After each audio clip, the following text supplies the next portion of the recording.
Welcome back from the AM News on Global Television. This is the time we've been waiting for to get into the first conversation for the day. Like we said, we have a very crucial matter to discuss today. I call it crucial because it is politically related. And when we talk about politics in this part of the world, you know what we're talking about. Now, what are you thinking about political realignments? Looking at the misunderstandings and the disputes that we have in the various parties that would have actually given the APC a run for their money. Now today we want to look at political realignments, alright? Opposition raised against the ruling All Progressive Congress, and I will have my guest join me on the conversation today all the way from Lagos State. He's going to be joining via Zoom, and his name is Nina Kelebe. It's good to have you join us on the breakfast show this morning. Yeah, good morning. I hope you can hear me. All right. We're looking at political realignment here. The opposition were against the All Progressive Congress. Can we say the All Progressive Congress have been having a smooth run without any opposition, looking at the crisis in the People's Democratic Party, the Labour Party, and NNPP?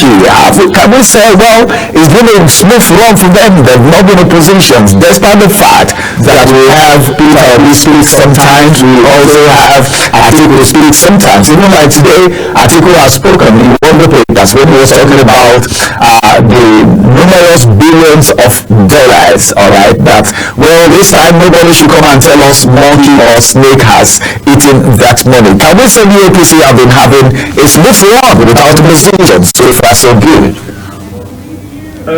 Good morning, Global TV. Thank you for having me. I hope you can hear me. Yes, I can hear you.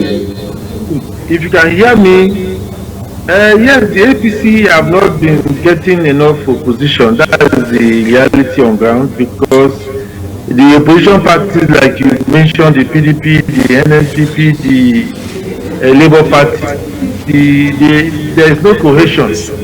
And if you remember how the APC came about, it's a stronghold of AD,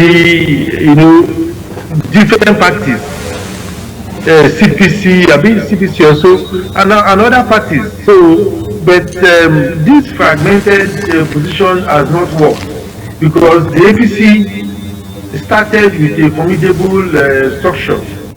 But as time is going on now, we want to see how the foundation will hold, or if it will break down. But for now, the APC is still standing very strong, and the voices of the opposition is not yet loud, is not yet making the impact that Nigeria should give that Nigeria should do.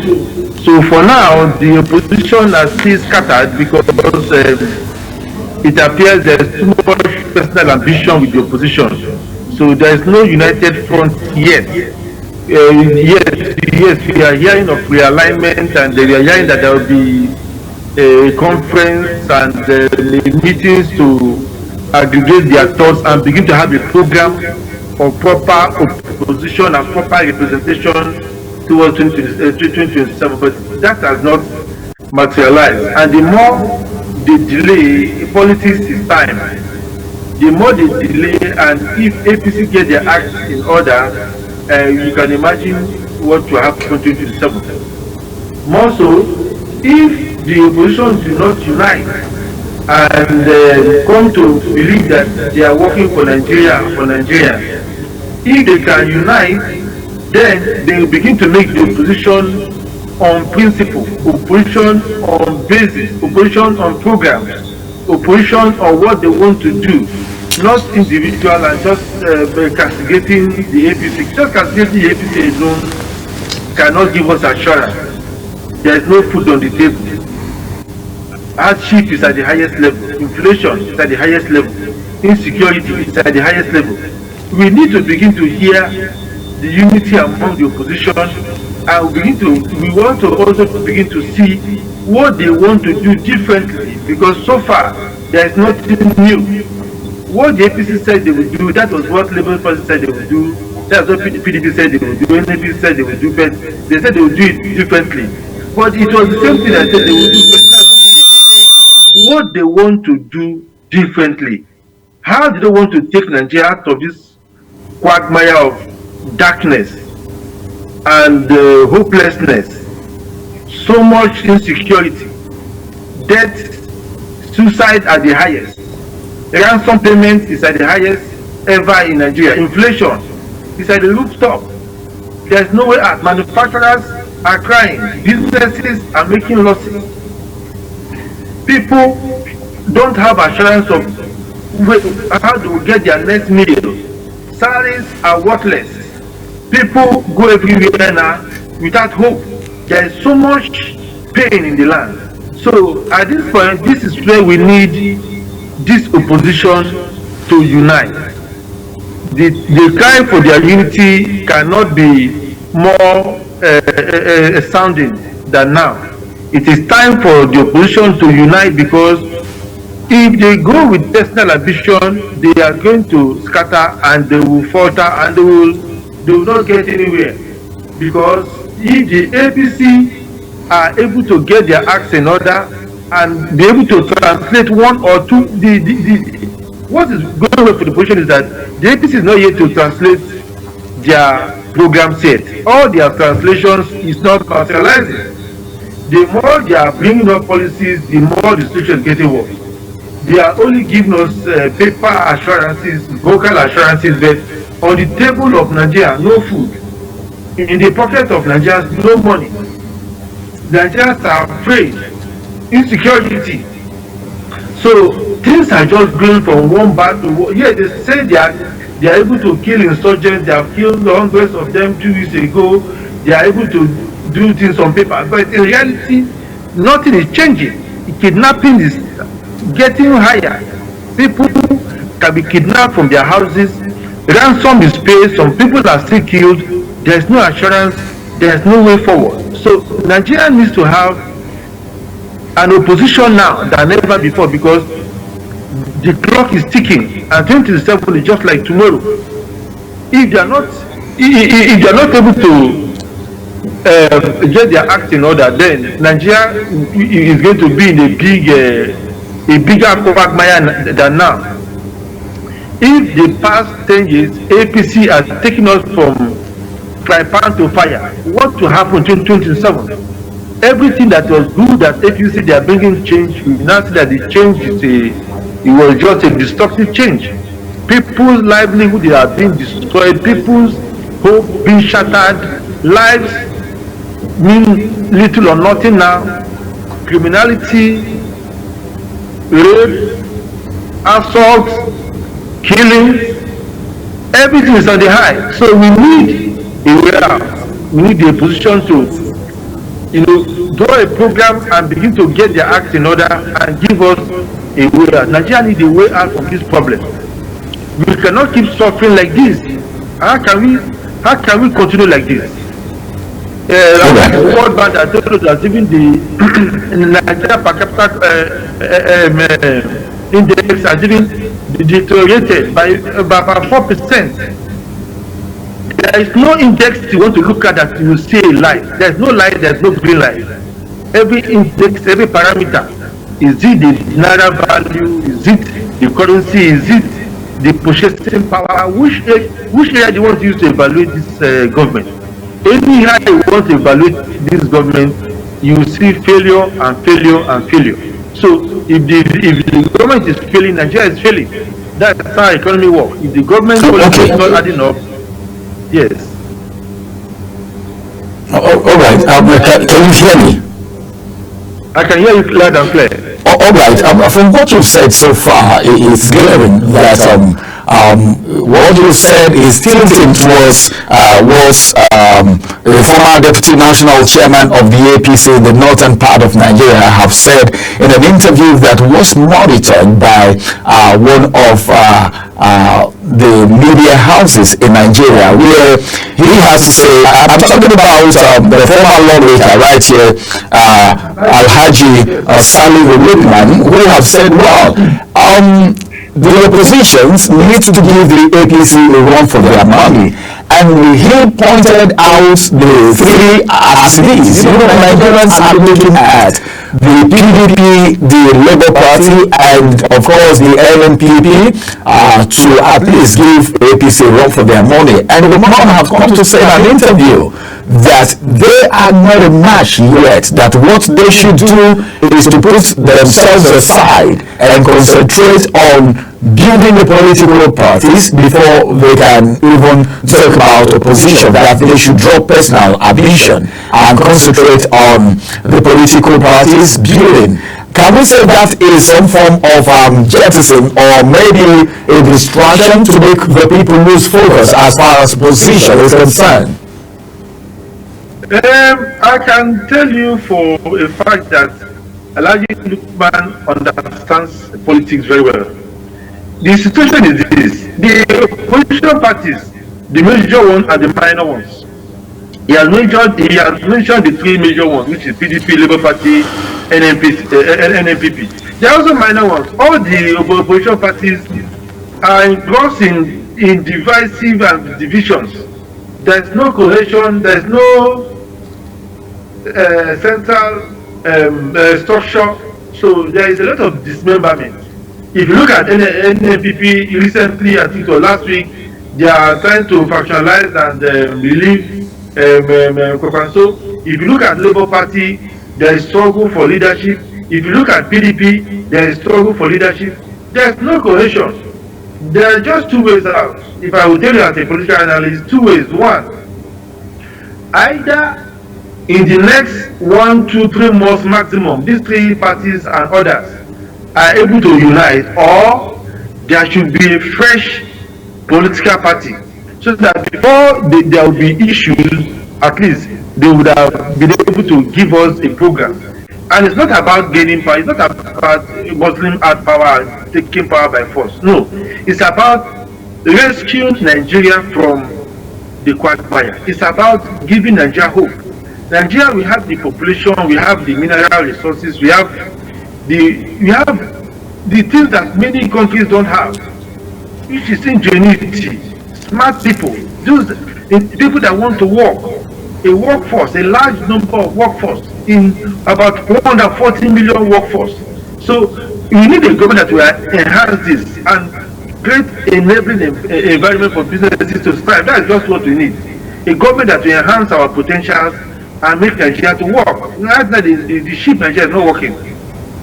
There's a lot of grounding going on. So, the point one, opposition parties should go and sit down and have sort out their different opposition parties, first of all. PDP should be able to sit down, allow win-win situation whereby they are able to get leadership. Not today they are arguing will be secretary, they are arguing will be chairman. No, they should be able to have clear understanding on how to set their party in order, keep their party in order. The same thing too for Labour Party. Labour Party should be able to get their act in order. NNPP, get their act in order. People, at least, the arrowheads should drop personal ambition first of all. Get a structure. Without a structure, you cannot have a building. And a country like Nigeria, which is a very vast country, we need a party that is embedded, a party that is well structured. Because if a party come in without having a formidable structure, the day they enter, that is the day they will to falter. Look at what is we thought. We so much believe that the APC Agulu prepared itself from around 2011. Was going to take Nigeria to the next destination of Uhuru. But today APC came in, and from day one, Naira fell, the new subsidy and things just degenerated. The poverty level just got to very terrible heights. So we need the opposition to sit down, look at how APC failed. They should go and understand why and how APC failed, and begin to know how they can correct this economics and correct the situation. There's no time. There's no time because 2027 is just about 2 years plus. So by next year, parties will begin to produce, different flag bearers. So there's no time at all. So there's no time. They should do this as a matter of urgency. Get their acts in order. People, the opposition should come together, begin to speak in one voice. That is why you see when you look at developed economies, they're able to aggregate and go for a two-party situation. So anybody, because carpeting is not just allowed. You don't just wake up in the morning, you're a PDP, in the afternoon you're in Labour Party, in the evening you're in APC. Look at even last week, people are cross-carpeting parties. Before you know, they will cross again. So there seems not to be integrity or ideology. People just, in Africa or Nigeria here, it's just a personalized ambition. There's nothing like, because in the democracy that we run is a party that is a vehicle, is a party that gives the program, is a party that gives the direction, is a party that takes the glory and the blame. So, but here we see too much of personal interest and personal ambition that overshadow party ambition and party program. So we should go back and generally there should be general education. Let politicians understand how this democracy works. That it's all about party. And when you are joining the party, go for that party and believe in the party. Work for the good of that party and stand by the failure of that party. If your party is not win, stay with it, build it again, and have a program that will work. Not because your party did not do well this year, you leave the party to the one that is doing well. So supposedly, why there's nobody doing well? So not just that they're in office. So we need, there is something to be corrected. Well, I think I just want to ask you a question. Just in line with what you're saying, because we're talking about cross-carpeting here. Lukman, who just made a statement, was in APC, and I don't know what happened. For whatever reason, he left. And now he's no longer singing the praises of APC anymore. And if you look at in that interview, I'm actually referring to him because he was, if you look at his position in the All Progressive Congress, it's not just a card-carrying member alone. All right.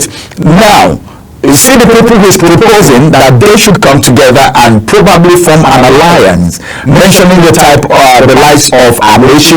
Amaechi also worked with the past administration, the past APC administration, remember. Then he's also talking about, he called on El-Rufai, Nasir El-Rufai, the former governor of Kaduna State, who would have been given a ministerial position in this very APC administration if not for some of the issues that arose. Then he also made mention of the likes of the former Ekiti State governor, talking about Kayode Fayemi. Then he also talked about Senator Waziri Tambuwal. If you look at all these people who he has urged to come together with Atiku, Obi, and of course Kwankwa. So you will see that these are people that you can't even say if they are for or against the All Progressive Congress. So can we say all of this is more like a drama, or you feel he is saying the right thing? The issue of cross-carpeting, you can't really know who is who in Nigeria. How does that affect this whole opposition thing come 2027 as far as alignment is concerned? Yes, first thing first, Nigeria needs a strong opposition. But going by what Alhaji Lukman said, the names he has brought up, these are names that seemingly they are APC members. Amaechi is an APC member. El-Rufai is still in APC. Fayemi is still in APC. But they we are strategically and practically sidelined. They don't have voice in APC for now, including himself, who is a former vice chairman of Northeast or so. So now, these are APC members. So, but that's what I said. The policy should not be personalized. It should not be after personal interest. It should be whether the person is APC or PDP. Actually, it's immaterial. But they should have Nigeria at heart. They should be people that want to see something different.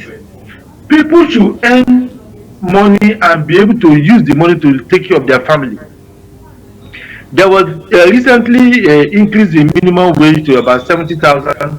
70,000 cannot even buy a bag of rice, cannot buy a lot of, it can't even transport that the head of the house, whether the man or the woman, to his workplace and back in a month, or fuel his car. So that's what we are actually advocating.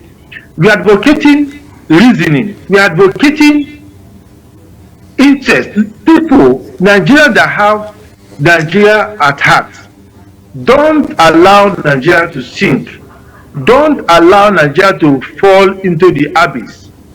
Come up, say something, do something, join hands to form an alliance. It may not be the APC or the PDP, Labour Party, NNPP, or other political parties. It may be a fresh political party, but we need a way out. If this way out come by reason of these three main parties having their act together, so be it, because Nigeria must come out of this situation where there is so much apprehension. People go to sleep with uncertainty and wake up with fear, not knowing what to do. People can't pay their rent, people can't eat, people can't even travel from one place to the other. You know, so that's where we need a solution. And this solution must come from the think tanks, the heads, those that have been able to do something meaningful in their life, not necessarily in politics, but those that have been able to do something meaningful in their life. Let the discussion be expedited, let it be faster, so that we can begin to have a semblance of something that can form an opposition, a true opposition, a position in reason, a position in policy, a position in giving Nigerians answer to the economic question, answer to the security question, answer to the dollar naira devaluation question. So these are the kind of position that we need now, not the position of just names of person, former politicians. No, because those former politicians, of course, they are questionably failures. Questionably failure because no court has really, indicted them. El-Rufai has about 492 billion naira in question. Right now, EFCC are questioning. Is it Rotimi? So many questions on his head. So we need an opposition, yes, but not necessarily politicians. We need those that will give us answer. Those that will take us out of this situation. Those that seemingly have done it before in their personal businesses and can translate it in a big enterprise like Nigeria. So we need a way out. That's what we can say. We need a way out, and there is no time. We need a way out. There's no time. We need discussions. We need to be seeing what is happening, and we need to see that all these political figures are putting personal interests aside and are focusing on national interests, are focusing on how to help Nigeria, are focusing on how to give Nigeria a fresh rebirth. Nigeria needs a fresh rebirth, new ideology. Not people coming to government and the next thing they want to do is how much they will bloat their ministries, how much they will bloat their budgets, how much they will steal out of the bloated budgets. That's not what we need. We need people that can manage meager resources and give us the maximum output out of what they have. Because there are countries that have less resources than we have, and they are doing much better. So that's what we want. We want to go from a place of deficit to surplus. Not a budget. You are budgeting a budget of over 20 trillion deficit, and you are happy, you will say you want to borrow more money to finance the budget, and the budget keep being in deficit. No, you need a budget, you need a leader that can come and begin to think. Even before he came in, he has thought about the situation. Not you say you solve the situation, you come in, you now degenerate the whole situation. It becomes worse. No, we don't need such leaders anymore. We need leaders that know what they are doing. Not coming with paper theory, no, coming with practical terms. As we come in, we need to set things in order. We need to see that the first step you take is in order, second step is in order, third one, we are waiting for it to materialize. Not the ones that come in like this APC. First step from May 29, 2023, disarray. You say you are removing fuel subsidy, you are going to float the naira, and other policies that you are also giving. Everything is just falling out like a pack of cards. Okay, let's thank you very much for those responses. Now let's get to look at the roles of opposition. We've been talking about opposition. There ought to be an opposition. There ought to be an opposition. Can we just look at the roles you think an opposition play, all right, in governance, especially for a sitting government such as this? Then the second question, I'm asking two questions in one right now. The second question is, have we ever heard since the emergence of democracy an opposition that actually played this role you're about talking about, that Nigerians felt its impact positively? Yes, the role of opposition is to salvage a country from the monarchy mindset. The monarchy mindset is the king ruling and with his kingmakers and with his in his palace, and whatever he does is accepted. So no, you can't question the king. But in a democracy, there is room for opposition so that your policy can be questioned, your policy can be scrutinized, your policy can be followed up step by step to see how much the policy is working. Of course, when the policy is working, everybody sees that it's working, and no voice can oppose that policy. But when the policy is scrutinized, we begin to look at the setback of the policy. How can this policy be improved, or is the policy totally wrong? How can it be reversed? When the opposition will now start giving advice, actually, opposition is to check. It's part of the check and balance in a democracy. Is to check what the party in power is doing, begin to give advice, begin to give solutions. So when they speak for 4 years, like in our own system, it's a 4 years cycle. When they speak for 4 years, that look, this is what we can do. This is what you are supposed to do. This is the steps you are supposed to take. This is how you are supposed to correct this particular anomaly in the system. So when the people are listening to this opposition, they are listening to them systematically and periodically. They are not seeing the change, and that particular policy keep going down. For example, when this government came in, the dollar to naira officially is about 400 naira to a dollar. Now it's about 1,400. So the opposition is supposed to be giving notice and telling the government what they are supposed to do, how they are getting this wrong. So as the time comes for a new cycle of election, the opposition will say, okay, we have told you what we do. Now you are refused. People of Nigeria, believe in us, look at what we do. If you believe this thing, vote for us. This is how we correct this anomaly. This is how we get our naira back to maybe 400 or 300 to the dollar. So that is the role of opposition. They sell their programs and it help the country to be out of, because it's about improving the economy. You know, it's about reducing inflation. It's about increasing per capita index. It's about improving security. You know, it's about making the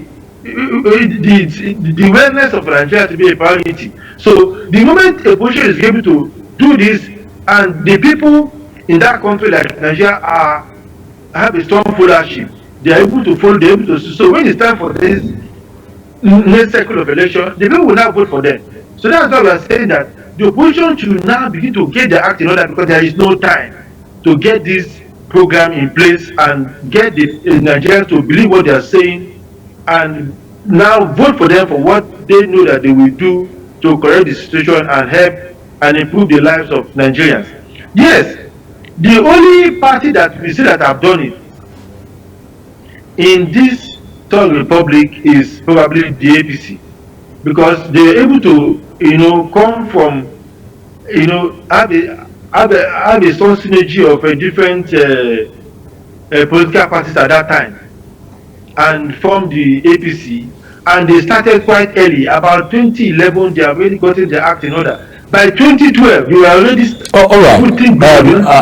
Just hold on for a minute. Just hold on for a minute. We'll return back. Let's go on a quick break. After this break, we'll return because you're hitting a point there, and there's a question I would like to ask you, but then that will be after this break. Just stay with us.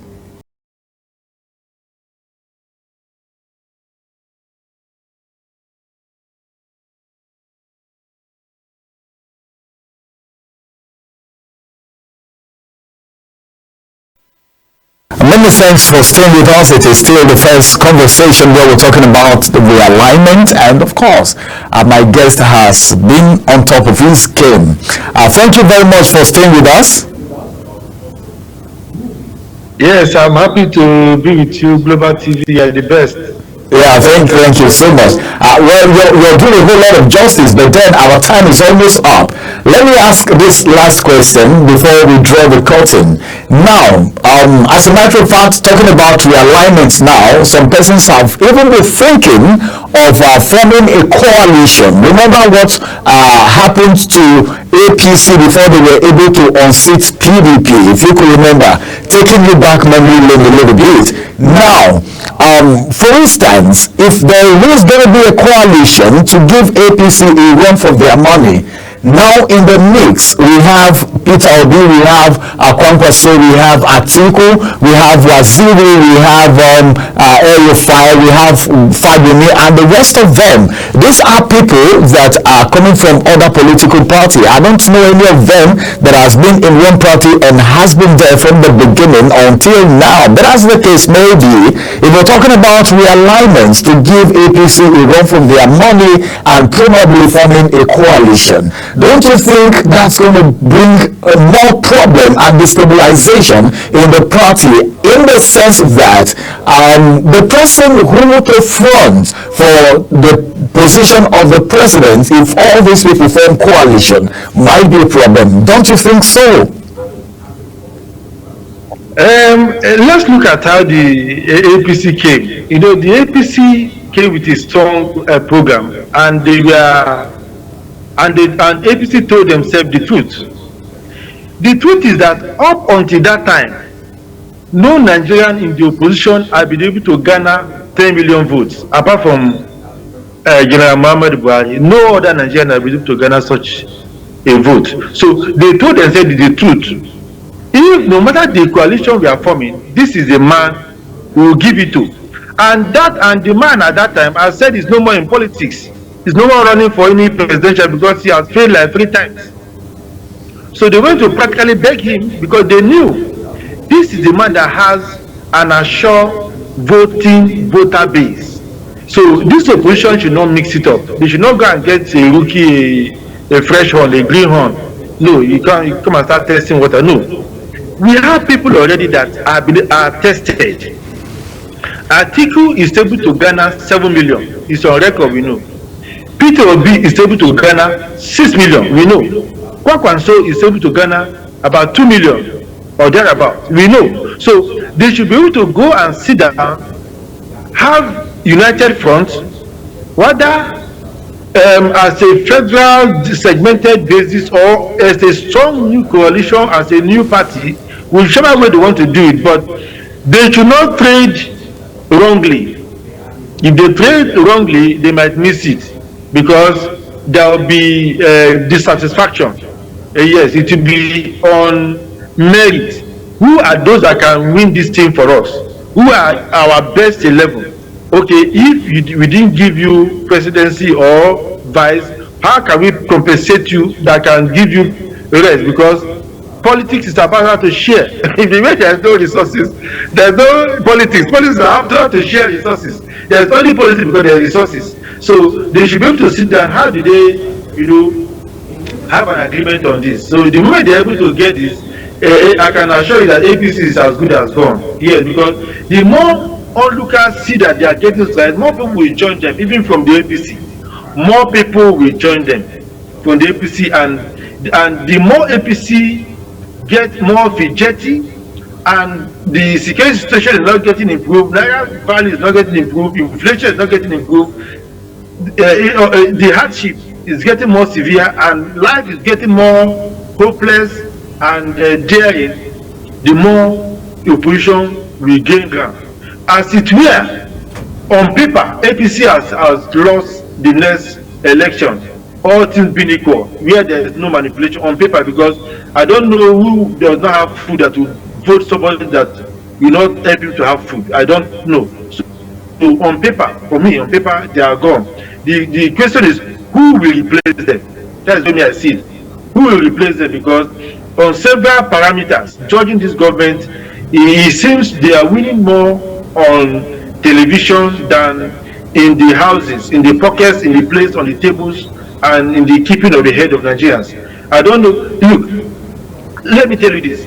If you look at the index, even in clear-cut war-torn areas like Israel and Gaza war, you find that more Nigerians are dying than such a place. If you look at index, let's say South America now, where hostages taking is so paramount, you find that they pay more hostages now in Nigeria than in such a South American country. So I don't know which area you want to begin to look at it.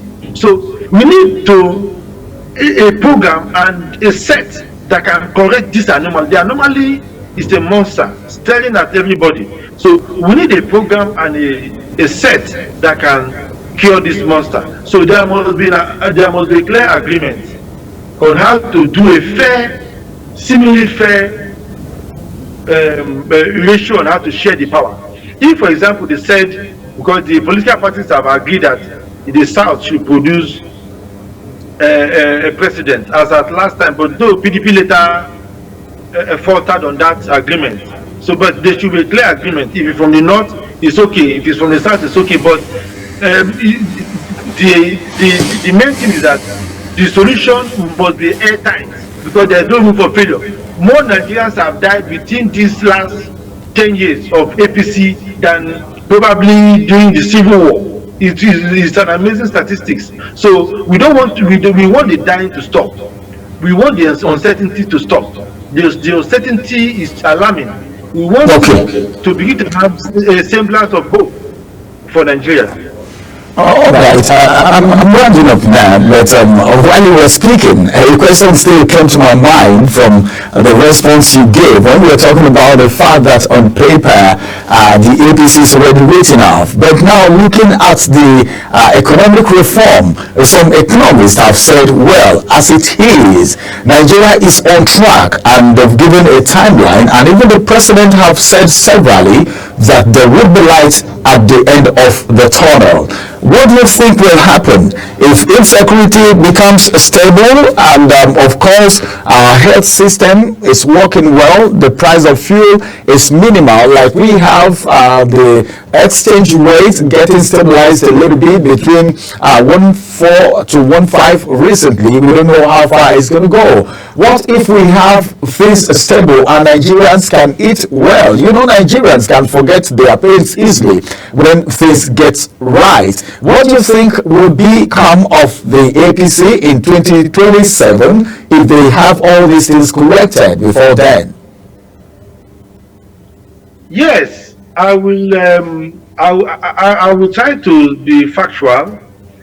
This government has been able to kill a lot of the Boko Haram and the bandits and terrorist kingpins. Okay, in the north. In the east, they're going to kill a lot of iPod heads and also army and their soldiers, their foot soldiers. But that is not the main thing. The main thing is that there is an imbalance in the system. It is the imbalance that is causing these upheavals of different agitations. So, except you are able to take care of this imbalance, cutting different fingers of a person does not kill the person. No, for you to take care of that dreaded monster of this insecurity, there must be a way to bring stability. Except a government knows how to bring stability in security. For example, more people are getting poor. I heard the Northerners, in a program last 2 weeks saying that their region have never been impoverished since 1960. That poverty has grown far to the highest in their region. So now, if you don't have a program that can begin to, deploy means to eradicate poverty, what do you want to eat? How many do you want to kill? We are talking about a region that have the north probably have over 120, agile youths million. How many do you want to kill? So it's what it to ask, how do we correct this? Are our farmlands working? The answer is no. Insecurity, farmers don't go to work. Those that farm, either the terrorists ask them to pay as ransom, or they kill them, or they destroy their land and devastate their villages. So there are a lot of villages and towns that have no settlers right now. In the north, in the south, right now it is even in the southwest, in the southeast.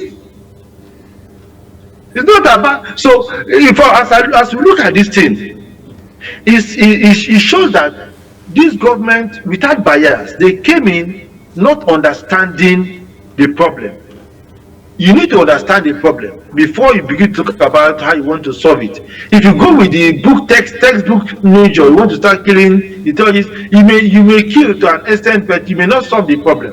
So the problem is not being solved. Now talk about how do you stabilize the currency? That's the question I should ask you, or you should ask me. How do you stabilize the currency by wishing, like the past administration did by printing more naira? That is, you can't stabilize the country. You stabilize the country, you don't stabilize it by taxing your people. You don't, your country, you can't stabilize the economy by taxing and taxing and taxing. No.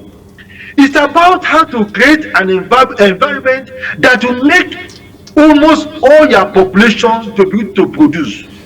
How do you produce? I don't mean how do you produce from 10 companies. No. How do you bring production to the mentality of your population? How do you make the environment so safe, so orderly that foreign investment will be coming in? Without production, you cannot correct. Thank you, Mr. Keribe. Our time is up. I would have actually loved us to continue, but then our time is up. I think we would have this conversation again, just that time is not on our side right now. We need to make way for the second conversation on Global Morning today. A very big thank you to our political experts joining us via Zoom all the way from Lagos State, Mina Keribe. Thank you so much for being part of the Global Morning today. Thank you, Global TV, and thank you for the good work you are doing for Nigeria. Hopefully, God will reward you, and your station will keep blossoming. Amen. Thank you so much. A very big thank you to you also for making out time to be part of the conversation.